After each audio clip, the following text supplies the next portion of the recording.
This is problem 12.8. It is on page 752. A tugboat pulls a small barge through a harbor. The propeller thrust minus the drag produces a net thrust that varies linearly with speed. And they've got a graph down below in figure 12.8 that shows how the force varies linear with speed. It shows the propeller thrust and drag, but the net thrust is what we're interested in. Knowing that the combined weight of the tug and barge is 3,600 kilonewtons, determine A, the time required to increase the speed from an initial value of V1 equals 1 meter per second to a final value V2 of 2.5 meters per second, and B, the distance traveled during this time. Well, let's copy down some of the information they gave us. The weight of the tug and barge combined is 3,600 kilonewtons. Noting that that is mass times acceleration of gravity, we should be able to figure out the mass by dividing the weight, 36 million newtons, by, 3.6 million newtons, by the acceleration of gravity, 9.81 meters per second squared. And that will, of course, give us kilograms of mass. When you do that, you get a mass of about 366,972.5 kilograms. We needed that information, so I went and got it. Also, probably one of the more important pieces of information is exactly how the net thrust, which I'll say is the tug minus drag, if you like, in newtons. It's 81,000 newtons at a speed of 0, or a velocity in meters per second of 0, decreases linearly until you reach 3 meters per second. Okay? It might also be useful to know the equation of this line. So let's see, notice it's a negative slope, so we could say it's negative k times the velocity plus what I'll call the initial thrust. Basically, this 81,000. Okay, that's the intercept. Okay? So the slope of the line k, well, that would be the rise over the run. So it's 81,000 divided by 3. So negative 81,000 by 3v plus 81,000. Or in other words, this line, this thrust, this net thrust as a function of velocity, is simply negative 27,000 v plus 81,000. We're going to need that later. Okay? So now, if we look at a free body diagram of the tug plus the barge, we'll just make it a long, slender body. Sure, there's a buoyancy force that compensates for the weight force, but the interesting thing that we want to know is the tug net pull, the net thrust, which is, of course, a function of velocity. And the kinetic diagram is pretty simple. It's the same body. If we define a coordinate system like this with x positive to left, y positive up, then we could draw the mass times acceleration. It's in the x direction, but all we really care about is the horizontal balance anyway. So we'll just leave it as acceleration, understanding we're only talking about the horizontal direction. Obviously, there's no acceleration in the vertical direction. Okay? Now, if we sum forces on the tug, well, we should get mass times acceleration, right? So the sum of forces, better yet, let's do it this way. It's the pull, right? The tug thrust minus the drag. And that should be equal to, well, what? Mass times acceleration, right? Or, better yet, since this is a function of velocity, let's plug in that function of velocity. In other words, let's plug in, it's negative 27,000 v plus 81,000. That equals mass times acceleration. Okay? Notice what we have here. If we rearrange this, we can say that the acceleration is negative 27,000 v plus 81,000 divided by the mass m. So notice what we have. We have the acceleration as a function of velocity now. Okay? When you have acceleration as a function of velocity, and we want to know how much time is required for going from a velocity, let's say at well, final velocity state 2 is 2.5 meters per second. Initial velocity, v1, was 1 meter per second. We want to know how much time it took to go from here to here. Well, then we should be able to use an equation of this form. Let's see, let me get rid of this because we don't need it anymore. We have the functional equation. Let me work over here because I need the space. We should be able to integrate from the initial velocity to the final velocity, essentially dv over v, right? Not v, pardon me. dv over a, the acceleration as a function of velocity. Okay. And that will give us the integral from 0 to t dt. In other words, it will give us the change in time, the amount of time required to go from that velocity to that velocity. And this is just a kinematics equation from chapter 11. Okay. Or if you like, we could call this the time to go from state 1 to state 2. State 1 being 1 meter per second, state 2 being 2.5 meters per second. But the acceleration is here. So wouldn't this be integrating from v1 1 meter per second to v2 2.5 meters per second dv? And wouldn't we need the inverse of the acceleration? In other words, we could take the mass, put it up here, take the numerator, put it down here, negative 27,000 v plus 81,000.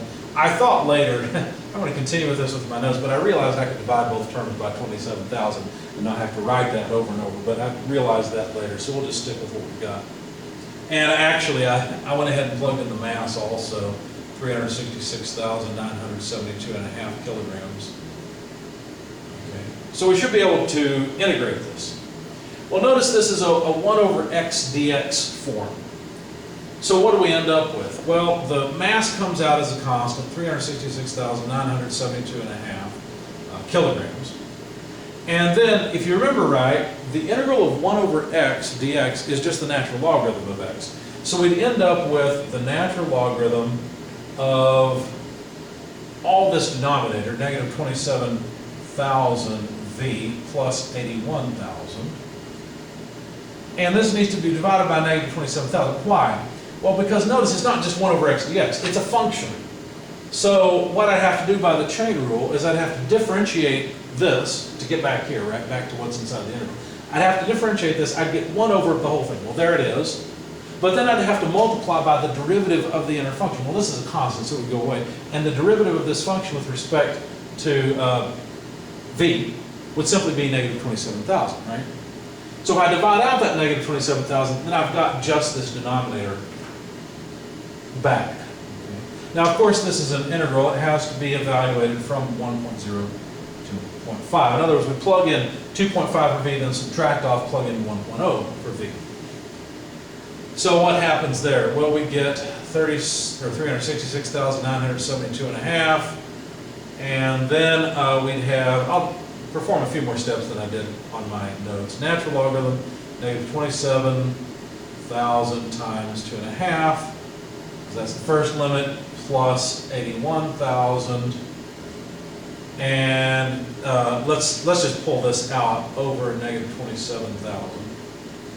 And then we'd subtract off the lower limit. So natural logarithm of negative 27,000 times 1, because that's the velocity, plus 81,000. If you remember your rules of natural logarithms, you'll remember that when you subtract the second, it's the same thing as dividing the arguments. Let's go ahead and use a, so I want to move this over here, it would be like this, minus 27,000 times 1 plus 81,000. That's the same thing as what we had, you see. Just rules of natural logarithms, that's all. Anyway, we don't have to keep playing with this, we can just push buttons on the calculator. When you do, you'll find that this comes out to a time of about 18.842 seconds. Okay? So let's make a note of that, because that was one of the first questions. How much time does it take to accelerate from state 1 to state 2 from a velocity of 1 meter per second to 2.5 meters per second? The answer to that is 18.842 seconds. Now, in kinematics, when we had the acceleration as a function of velocity, there was another form that we could use, and we'd get a different result. For example, it was basically, if we use v over vdv over acceleration function of velocity, we would get the change in position. Okay? So if we want delta x, well, that's what this is, right? This is just the change in position. All we have to do is add in another v. Well, that's not so bad. So what do we have? Well, for our integral, we just add another v. And now we should get the change in position. Okay? Now, this is about the point where I finally got smart and I said, oh, you know what? I can pull out some of these numbers and not have to write such big numbers over and over again. So this is where I finally realized that, oh, I could pull out 366,972 and a half and pull out a 27,000. If I did that, I'd be left with what? Well, this is out, 27,000 is out. I'd be left with v dv from here divided by, well, negative v plus 3, which looks a whole lot friendlier, a whole lot easier to deal with. Okay? Now, I don't remember how to integrate v over 3 minus v dv, so I just went to Wolfram alpha and let it do it for me. I just plugged it in. By the way, this number here looks a little smaller too. I just rewrote it. I divided it out. I got about 13.5916. And then when I integrate this with Wolfram alpha, they said it's just negative v minus 3 times the natural logarithm of 3 minus v. And of course, I need to evaluate this from 1 to 2.5. That's not so bad. We write 13.5916. Now if I plug in the upper limit, I get minus 2.5. Let me pause and plug in the lower limit. So it would be minus, because I'm plugging the lower limit, a negative v, so a negative 1. See? But I also have to plug in the 2.5 here. So I'd have minus 3 natural logarithm of 3 minus 2.5. That's evaluating the upper limit. Minus this thing evaluated here. So negative 3 natural logarithm 3 minus 1. And let's not forget our last parenthesis. Again, all of these are just buttons on the calculator. If we wanted to, we could combine these two. I'll show that to you. Let's see, it's easy. This is just 1. It's a fancy way of writing 1. So this would be 13.5916. If we add 1, then we'd have negative 1.5. And if we combine these together, notice there's a, let's see, this is the negative natural logarithm term. You can see this will be the positive. So we'll simply say plus 3, pulling those 3's out, natural logarithm of 3 minus 1 divided by 3 minus 2.5. Okay? Just again using the rules of natural logarithms to combine those together. 3 minus 1 is 2, 3 minus 2.5 is a half. So this is just a really fancy way of writing what, 4? 3 minus 1 is 2, 2 over a half. Yeah, this is just a fancy way of writing 4. Okay, so we need 3 times the natural logarithm of 4 minus 1.5 and then times that number. This comes out to a change in position of about 36.14 meters. That's how far it will take, not how long, but how far it will take for this tug to accelerate its load and itself up to 2.5 meters per second. And it'll take 18.842 seconds to get there as well.